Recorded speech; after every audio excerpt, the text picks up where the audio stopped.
एक आदमी ने एक बहुत ही खूबसूरत लड़की से शादी की। शादी के बाद दोनों की ज़िंदगी बहुत प्यार से गुजर रही थी।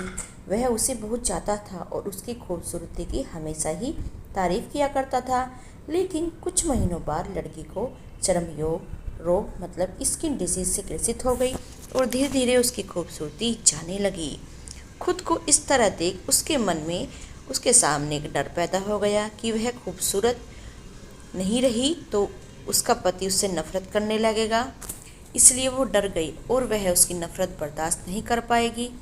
इस तरह से वो सोचती रही।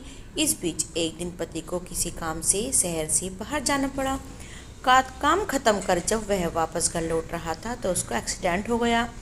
एक्सीडेंट में उसने अपनी दोनों आंखें खो दी। लेकिन इसके बावजूद भी उन दोनों की जिंदगी सामान्य रूप से आगे बढ़ती रही। समय गुजर रहा था और अपने चरम रोग का लड़की ने अपनी पूरी तरह खूबसूरती गंवा दी। वह बदसूरत हो गई। लेकिन अंधे पति को इस बारे में कुछ भी नहीं पता था। इसलिए उनका जीवन काफ़ी खुशहाल और विवाहित जीवन पर कोई प्रभाव नहीं पड़ा। एक दिन उस लड़की की मौत हो गई। पति अब अकेला हो गया। वह बहुत दुखी था। वह उस शहर को छोड़कर जाना चाहता था। उसने अपनी पत्नी का अंतिम संस्कार की पूरी क्रियाविधियां पूर्ण की और शहर छोड़कर जाने लगा। तभी एक आदमी ने पीछे से उसे पुकारा। पास आकर कहा, अब तुम बिना सहारे के अकेले कैसे चल पाओगे? इतने साल तो तुम्हारी पत्नी ने तुम्हारी मदद किया करती थी। पति ने जवाब दिया, दोस्त, मैं अंधा नहीं हूँ। मैं बस अंधा होने का नाटक कर रहा था, क्योंकि यदि मेरी पत्नी को पता चल जाता कि मैं उसकी खूबसूरती देख सकता हूँ तो वह इस रोग के कारण नहीं, इस दर्द के कारण ही मर जाती। इसलिए मैंने इतने साल अंधे होने का दिखावा किया। वह बहुत अच्छी थी। मैं बस उसे खुशी रखना चाहता था। इससे हमें क्या सीख मिलती है?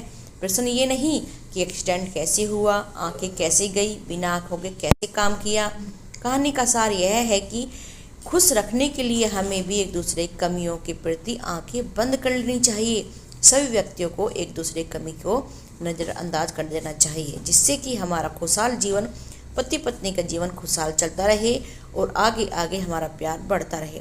सदैव प्रसन्न रहिए। जो प्राप्त है उसी को पर्याप्त समझें।